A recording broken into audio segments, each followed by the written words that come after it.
Welcome to the Deep Dive. Today, we've got a really interesting mix of news headlines from across the Caribbean. We're looking at Jamaica, Trinidad and Tobago, Barbados, St. Lucia, basically what's in the dignitary status Caribbean news recap. Yeah, it's quite a collection. Think of it as a snapshot, really. Exactly. A snapshot giving updates on, well, everything from politics to culture. Our mission, I suppose, is to kind of comb through these, pick out the big developments, and maybe see how things connect across the islands. Absolutely. And there are some clear themes emerging. We'll be touching on political updates, definitely some infrastructure news, entertainment bits that seem to cross borders. And unfortunately, some crime and safety reports, too. Yes, those are part of the picture as well. Okay, let's dive in, maybe start with Jamaica. Seems like a lot was happening there based on these headlines. Sounds good. One of the first things that jumped out at me was this political statement. Prime Minister Holness reported April 12th, said his government plans to expose every lie made about it. That's strong language. It is, isn't it? Definitely suggests things might be a bit tense politically. It certainly signals something. You know, when leaders talk like that, it usually means they feel under pressure or are pushing back hard against criticism. Makes you wonder what specific lies they're referring to. Exactly. And what the response will actually look like. Is this standard political rhetoric there or something more specific happening right now? Good question. Okay, shifting gears a bit, but still in Jamaica. The economy. There was a report April 10th about the CEO of Digicel. Ah, yes, at the Outsource to Jamaica event. Right, talking about connecting the business process outsourcing sector, the BPO sector, for growth. That's a significant focus. BPO is a big deal for economic development in the region, you know? Lots of potential for jobs. So BPO is basically like call centers, data processing, that kind of thing. Outsourced business functions. Precisely. And Digicel's involvement highlights how crucial good connectivity, good infrastructure is for that sector to actually thrive. It really points to Jamaica trying to position itself in that global digital economy. Definitely. It's about leveraging technology for economic growth. You wonder what the specific hurdles are that Digicel is trying to overcome there. Yeah. And speaking of tech, there was another quick mention April 9th about next-gen mobile tech arriving, the Galaxy S25. Right. It might seem like just a new phone, but it shows these global tech rollouts are reaching the market fairly quickly. Which impacts everything, doesn't it? Connectivity, business, access to services. It absolutely can. It's part of being integrated into that global tech landscape. How fast does that adoption usually happen, I wonder? Now, there's also a more serious note here. A crime report from April 7th. Okay. It details 2 incidents, one in Westmoreland, one in St. James. Yeah. 6 males were killed by police and 5 guns recovered. Yeah, that highlights the ongoing security challenges. It's a persistent issue in parts of Jamaica and, sadly, across parts of the Caribbean. And the recovery of firearms. Points to the problem of illegal weapons trafficking, which is a major concern for law enforcement throughout the region. These are really difficult situations. On a much brighter note, though, Expo Jamaica 2025. The report from April 4th said it kicked off with a record number of international buyers. Now that is positive news. A record number suggests real international interest in Jamaican products, services, maybe investment opportunities. Good for trade, good for business. Absolutely. Expos like that are vital platforms for connecting local businesses with the global market, a real potential boost for the economy. And then, wrapping up Jamaica, a couple of entertainment bits. Eric Dane's ALS reveal. That story seems to pop up elsewhere, too. Yes, we'll see that again. Reported April 11th in Jamaica. And then Carnival Scene's Partners on D Road event with Smirnoff and KFC. That was April 12th. Plus a mention of Yardamayes Carnival from April 5th. So the cultural scene is definitely buzzing. Seems like it. And what's interesting, like you said about the Eric Dane story, is how these entertainment pieces travel. It shows that media connection across the islands. Definitely a shared cultural space there. Okay, let's pivot to Trinidad and Tobago. The headlines there seem really dominated by politics. Election season feels like it's in full swing. Very much so. You had Prime Minister Rowley issuing a warning to voters. That was April 12th. A warning. That sounds pretty direct. Any idea what about? The headline itself doesn't specify, but in an election context, it could be about anything from misinformation to voter apathy or maybe election conduct. It certainly signals high stakes. Then the day before, April 11th, the opposition UNC called for an investigation. Right, into an RDC letter, something allegedly sent to candidates from the ruling party, the PNM. RDC, Regional Development Council. Likely, yes. The UNC obviously sees something potentially improper there. Allegations about misuse of state resources or influence often surface during campaigns, don't they? They do.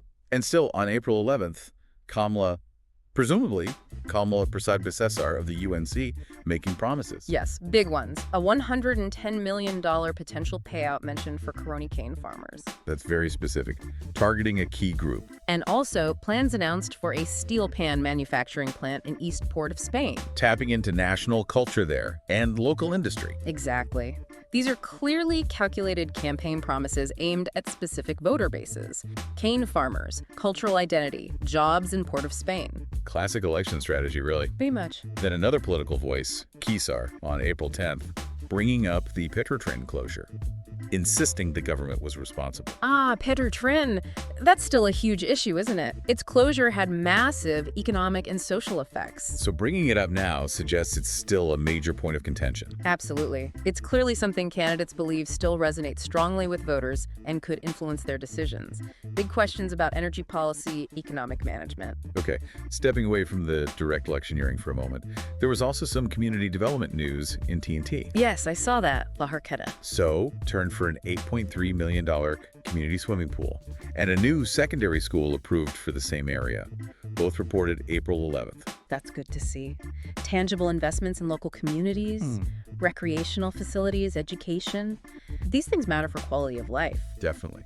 Provides a bit of balance to all the political noise. It does. Shows that other aspects of governance and development are still moving forward. But, similar to Jamaica, there were also crime reports mentioned. Right. One involving a stun gun used on a man allegedly biting police. And an armed robbery at an ice cream shop in Port of Spain. Yeah. These brief reports, they still paint that picture of ongoing law and order challenges. Difficult situations for police, vulnerability for businesses. A persistent issue. It seems so, yes. And just like we saw with Jamaica, the entertainment news included Eric Dane's ALS story again. April 11th, yep. And the Carnival Scene Partners on Del Road event, April 12th. That regional overlap is just really striking, isn't it? It really is. Shows how certain stories just capture attention across the board. Reinforces that idea of a shared media space, shared cultural interests. Okay, let's zoom out a bit more. Look at the other Caribbean, Barbados, St. Lucia sections. All right. Grenada had something interesting, a landmark air service agreement signed with Saudi Arabia. Ooh, that is interesting. An agreement like that could potentially open up new routes, new markets for tourism, trade, maybe investment. Seems like a strategic move to broaden international ties beyond the usual partners. Definitely suggests Grenada is looking east, perhaps, for new opportunities. What kind of impact could that realistically have, do you think? More tourism? Cargo? Hard to say yet, but it's a significant development to watch. Agreed.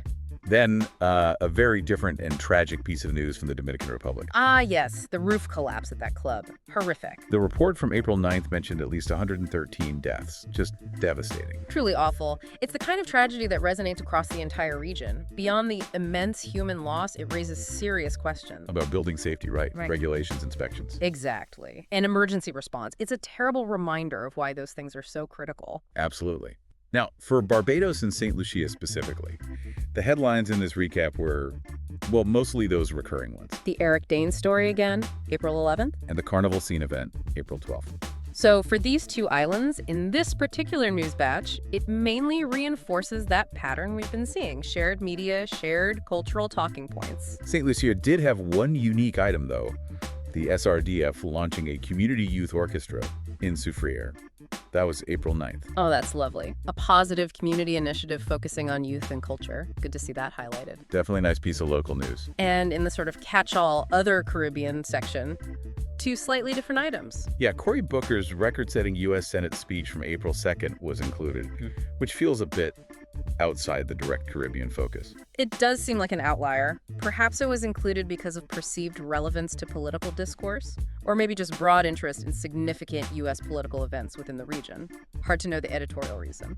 And the other was a Carnival Scene episode, but this one specifically focusing on Jamaica Carnival 2025, back from March 29th. Right, so even in the other section, Carnival remains a strong theme, emphasizing that cross-island interest.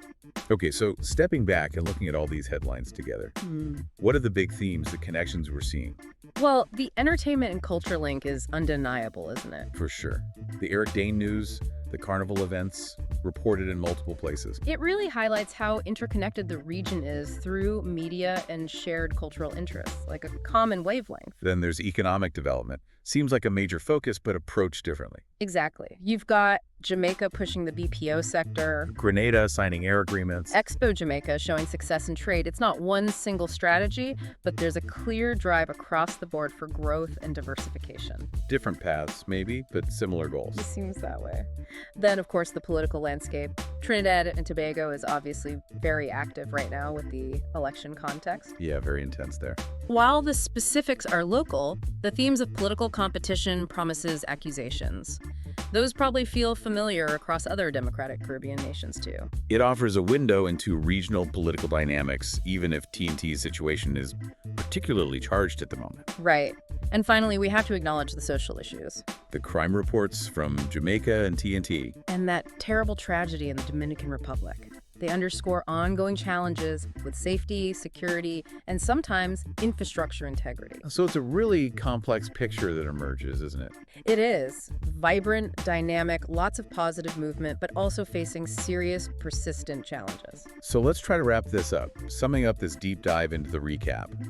We've seen heightened political activity in Trinidad and Tobago, a clear focus on economic growth in places like Jamaica and Grenada using different tools, A strong shared cultural current, especially evident in entertainment news. but also those stark reminders of social challenges, crime, safety concerns, and the tragic DR incident. Precisely. It's a snapshot, but it reveals a lot about the region's current state, the opportunities, and the hurdles.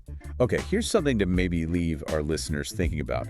We've seen this interconnectedness, particularly in culture. We've seen different economic strategies playing out. What do you think is the biggest opportunity, or maybe the biggest challenge, facing the Caribbean as a whole right now, based on these kinds of headlines? Is it leaning into those cultural ties, finding more unified economic approaches, or tackling those deep-seated social issues head-on? That's a great question, and probably not one with an easy answer. Is it culture, economics, social issues, or how they all intertwine? Right, the interplay between them is key. It really forces you to think about regional priorities. Definitely something to ponder. And of course, this has just been a skim through the headlines. A deep dive, but still a snapshot. Absolutely. We'd encourage everyone listening, if something specific caught your ear, the TNT elections, Jamaica's BPO sector, the Grenada Air Agreement, the Youth Orchestra in St. Lucia, Go find more detailed reporting. Dig deeper into those specific stories. because understanding the nuances really gives you that richer perspective on what's happening across the Caribbean today. Well said. Thanks for joining us for this deep dive.